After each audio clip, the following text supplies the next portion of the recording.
Salut tout le monde, j'espère que vous allez bien. On se retrouve aujourd'hui pour une petite vidéo qui ne devrait vraiment pas durer très longtemps puisque je vais vous faire un tout petit book haul de supermarché. Oui, ça y est, j'ai craqué, j'ai pas pu résister en allant faire mes courses à m'acheter quelques livres.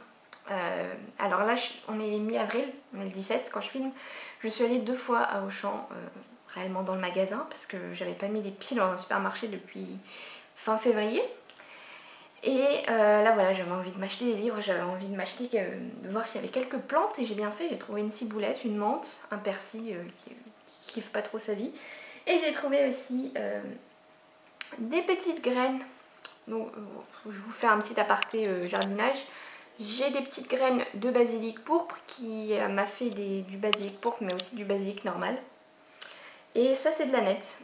Voilà, mais j'ai vu qu'après avoir semé des graines que c'était mieux de directement semer la nette là où il serait à la fin. Bref, on verra bien. Du coup j'étais bien contente d'y aller et puis on va pas se mentir, déjà dans le drive il n'y a pas tout, donc c'est un réel plaisir de pouvoir acheter vraiment tout ce qu'on veut, tout ce qu'on a besoin. Et puis aussi dans le drive souvent il n'y a pas forcément la marque Auchan et je suis obligée de prendre une marque plus chère, donc je pense que maintenant j'arrêterai un petit peu le drive. Bref, on va commencer tout de suite. Je vais d'abord vous parler de 2 livres qui sont des réceptions que j'ai eu quelques jours après le dernier book haul, donc j'avais pas pu vous les montrer. Mais voilà, c'était une commande Momox. Donc celui-là que je vous ai montré dans ma pile à lire du confinement qui est Prendre Lily de Marine Le Sœur. Voilà, donc il faisait partie de cette commande. Et le deuxième, c'était Zona Frigida de Anne B. Raj chez 10-18. Celui-là, je l'ai pris parce que... D'ailleurs, je vous en avais parlé dans une vidéo wishlist, je crois. Une croisière dans les Svalbard, je crois, donc cet archipel au nord de la Norvège. Voilà, en 8 clos. Je pense que ça peut être pas mal et ça me donne bien envie de... Enfin, ça va me permettre surtout de découvrir l'autrice. Parce que je me sentais pas de me lancer dans sa saga des Neshov, je crois que c'est ça le nom. Voilà, j'avais pas envie de commencer avec cette saga pour cette autrice, du coup je commencerai avec celui-là. On va commencer tout de suite, donc j'ai pris la première fois 2 livres et une BD, oui une BD, et la deuxième fois 3 livres, donc je vais d'abord vous montrer la BD. Donc j'ai pris La Chute de Jared Muralt chez Futuropolis. Donc c'est, je suis pas trop BD moi à la base, hein. Et celle-là, j'en avais entendu parler comme quoi elle était sortie début mars et qu'elle faisait un petit peu écho à ce qui nous arrivait à l'heure actuelle, hein, puisqu'on se retrouve, je crois, bon je pense qu'on est aux États-Unis, hein, mais voilà, il y a un virus un petit peu grippal qui attaque les gens. Il y a aussi il y a des zones de quarantaine, voilà, avec l'armée. Enfin, c'est un petit peu plus ardu que vraiment ce qu'on vit, hein. Heureusement que c'est pas ce qu'on vit. Mais voilà, j'avais très envie de découvrir cette histoire et j'ai bien aimé, hein. D'ailleurs je vous en ai pas parlé dans mon dernier update lecture, parce que normalement c'était entre les lectures que j'ai faites à ce moment-là.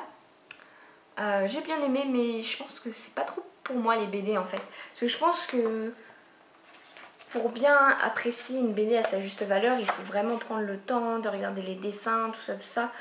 Moi c'est un peu, je lis les bulles et puis voilà, comme ça...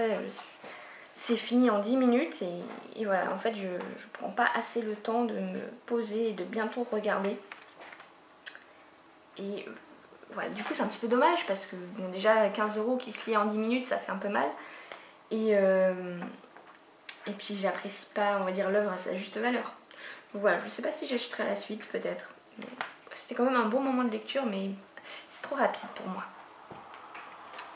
Du coup, ce jour-là, j'ai pris 2 livres. J'ai pris, d'ailleurs, si vous me suivez sur Instagram, vous avez déjà dû les voir. J'ai pris J'ai dû rêver trop fort de Michel Bussy chez Pocket. J'avais très envie de prendre celui-là. Je voulais l'acheter en fait quand il est sorti, donc le 5 mars. Mais c'était moi début mars. J'ai l'impression que c'était il y a 1000 ans, début mars. Mais oui, début mars, du coup, j'avais acheté d'autres livres. Du coup, je l'avais pas pris. Mais là, voilà, j'ai craqué. Même si j'ai genre 5 ou 6 Michel Bussy déjà dans ma palle. Mais bon, c'est pas grave. Et ensuite j'ai pris La vie qui m'attendait de Julien Sandrel au livre de poche. Donc j'ai lu très récemment La Chambre des Merveilles, je vous en ai parlé dans mon dernier ou avant-dernier update lecture. Et alors j'ai pas eu un coup de cœur absolu pour l'auteur, mais cette histoire en fait je l'ai vue Je l'ai vu sur un groupe Facebook et tout. Et du coup après je suis allée voir la 4ème de couverture. Et là voilà, ça m'a donné trop envie. Déjà rien que la première phrase, j'ai trouvé ça très... ça m'a fait rire. Donc on est avec Roman, 39 ans, qui est médecin et hypochondriaque. Je trouve le paradoxe totalement fou. Du coup ça m'a interpellée. Et après la suite de l'histoire, elle m'a donné bien envie. Un jour, une de ses patientes va lui dire qu'elle l'a vu sortir en larmes d'un bureau, du bureau d'un pneumologue à Marseille. Sauf que Roman, elle sait qu'elle va bien, non, parce qu'elle est hypochondriaque, donc si elle avait un problème, elle le saurait. Et elle n'a jamais mis les pieds à Marseille. Et donc du coup, elle part là-bas pour essayer un petit peu de comprendre. Et son enquête la guide vers Juliette, libraire à Avignon. Lorsque les deux femmes se rencontrent, l'évidence s'impose, elles sont jumelles. Comment est-il possible que chacune ignore l'existence de l'autre? Donc il faut savoir que mon film préféré d'enfance, c'est À nous quatre, ou L'Attrape-Parents, il s'appelle aussi ce film. Mais À nous quatre je préfère, parce que L'Attrape-Parents ça fait trop... Ah, c'est le titre québécois je crois à la base, et ça fait trop traduction de l'anglais, bref. J'adore ce film, je l'ai regardé récemment d'ailleurs. Et j'ai l'impression qu'on va peut-être être un peu dans le même genre d'histoire, je ne sais pas. D'ailleurs, en parlant de ça, donc À nous quatre est je ne savais pas, est un remake d'un film qui est sorti dans les années 60 ou 70 je crois, qui s'appelait aussi L'Attrape-Parents. Enfin en français il a un autre nom. La fiancée de mon père je crois, quelque chose comme ça. Et donc tous ces films sont inspirés d'un livre que j'avais lu quand j'étais jeune je crois, qui s'appelle... je sais plus. Je l'ai mis dans ma wishlist hier parce que j'ai très envie de mettre la main dessus et de le retrouver. Mais j'ai oublié comment il s'appelle. 2 pour 1 de Eric Kästner. Bref, voilà. Donc voilà, en ce moment j'ai envie de lire des histoires avec des jumeaux, je ne sais pas pourquoi. Si vous avez des bonnes histoires avec des jumeaux à me conseiller, n'hésitez pas à me mettre ça en commentaire. Et ensuite, pour mon deuxième round à Auchan, j'ai pris des gros pavés. Enfin, des moyens pavés, mais quand même. Tout d'abord, j'étais très contente de le trouver parce que je crois qu'il est un petit peu trouvable nulle part. J'ai trouvé Le Fléau de Stephen King, le premier tome. Alors, c'est une lecture d'ambiance par rapport à ce qui se passe actuellement. Après, je sais pas si j'ai très envie de le lire en ce moment. Donc après, je me dis pourquoi je l'ai pris du coup. Mais bon, c'était juste un petit peu, je pense, l'envie d'acheter des livres. Et que, voilà, je suis très, très contente d'avoir trouvé celui-là. On verra si je le lis bientôt ou pas. Bref, très contente. Et ensuite, ça, j'étais trop contente. C'était vraiment un des livres que je voulais le plus. Je me suis pris Octobre de Søren Svestrup au livre de poche. Voilà, je ne m'attendais pas à ce que ce soit autant un gros bébé. Il fait 700 pages. Voilà, donc très contente. En plus, je trouve la couverture magnifique. Magnifique, bien sûr. Je vais enlever ça. Voilà. Voilà, il est vraiment super beau. Mais au final, je sais pas si je vais le lire tout de suite, pareil. Peut-être pour le mois d'octobre, ça pourrait être pas mal. Je sais pas, en plus la couve est super automnale et tout. Mais bref, je suis très contente de l'avoir trouvé. Et puis voilà, c'était surtout cette envie de satisfaire un besoin d'acheter des livres. Oui, c'est un petit peu pathologique, hein, je sais. Mais bon, vaut mieux ça qu'acheter de la drogue. Et ensuite, le troisième livre, je suis très contente de l'avoir trouvé parce qu'il tombe à point nommé. Puisque pour le mois de mai, la lecture commune du groupe Il est bien ce livre, c'est lire un Ken Follett. Sachant que moi, je me sens pas du tout de lire Les Piliers de la Terre, enfin tout ça. Tous ces livres très historiques de Ken Follett, ça me tente pas trop.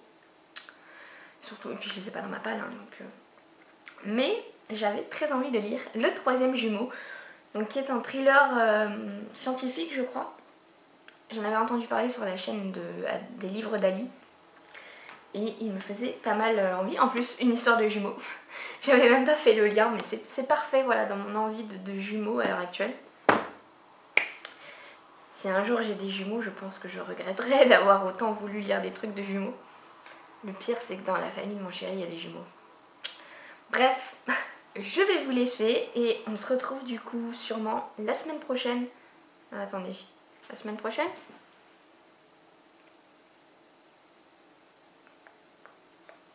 Oui, la semaine prochaine.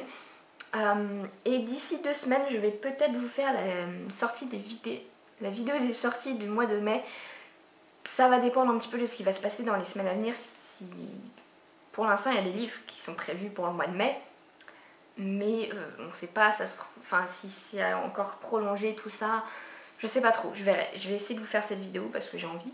Par contre, pour le mois de juin, ah là là, ça va faire mal, hein. Il va falloir que, même pour moi, il y a tellement de poches qui sortent qui m'intéressent.